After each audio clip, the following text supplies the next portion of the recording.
আজকে আমার গন্তব্য ঢাকা শহরের অন্যতম ব্যস্ততম এরিয়া মতিঝিল।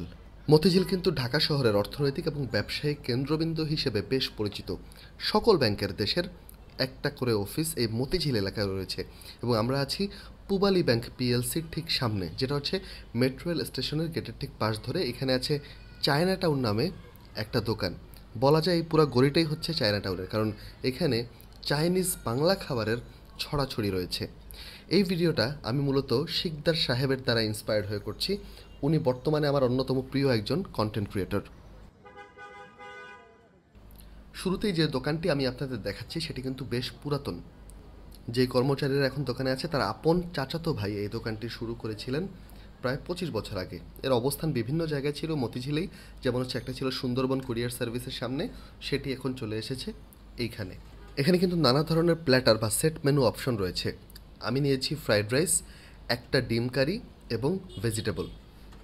রাস্তার ধুলাবালি এবং অন্যান্য ময়লা থেকে বাঁচাতে খাবারগুলোকে একটা কাচের শোকেজের মধ্যে রাখা হয়েছে। সেটার মধ্যেও কিন্তু আলাদা আলাদা যে ডেকচিগুলো সেগুলো ঢেকে রাখা হয়েছে, যাতে কোনো ধুলাবালি বা এই ধরনের ময়লা খাবারে না পড়ে। এইসব এলাকায় মোটামুটি লাঞ্চ টাইম থাকে 12টা থেকে 2টা পর্যন্ত। সেই সময় কিন্তু এখানে বেশ ভিড় লেগে থাকে একটা। এখানে আশেপাশের অনেক অফিস থেকে মানুষ আসেন খেতে এবং এখানে নাকি ব্যবসা খুবই ভালো চলে। এই যে দেখতে পাচ্ছেন সুস্বাদু একটা প্ল্যাটার আমি নিয়েছি, যেটা রাইসটা খেতে খুবই মজাদার ছিল। আমি আসলে পার্সোনালি এক্সপেক্ট করি না যে 80 টাকার একটা প্ল্যাটারে এত ভালো ফ্রাইড রাইস দেওয়া হবে, যেটার মধ্যে সবজিও ছিল এবং ডিমটাও ওয়েল কুক ছিল। সবচেয়ে মজাদার ছিল ভেজিটেবলটা।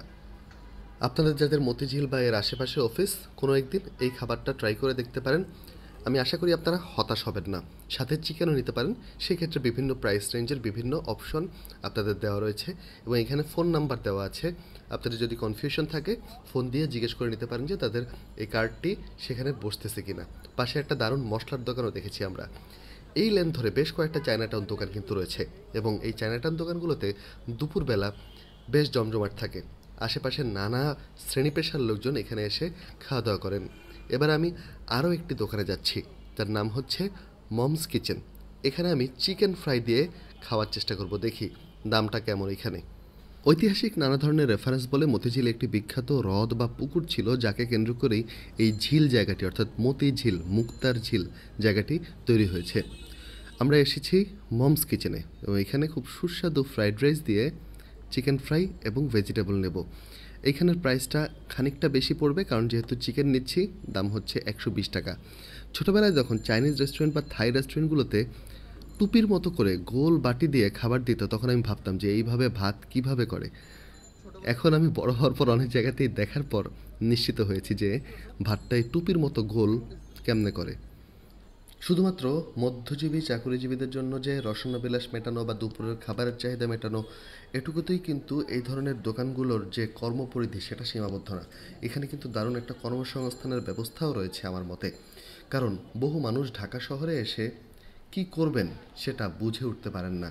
তাদের জীবনযাত্রায় তারা খেই হারিয়ে ফেলেন অনেক সময়। তাদের জন্য কিন্তু এই ব্যবসায়িক প্রতিষ্ঠানগুলো, ছোট ছোট ক্ষুদ্র ব্যবসা প্রতিষ্ঠানগুলো দারুণ একটা ভেঞ্চার নিয়ে আসে এবং আমি বলবো এগুলো কিন্তু দারুণ আইডিয়া। বিভিন্ন জায়গায় যারা কার্ট নিয়ে বসেন বা ছোট ছোট উদ্যোগগুলো নেন, তাদের জন্য বেশ লাইফ চেঞ্জিং একটা আইডিয়া হয়ে দাঁড়ায়।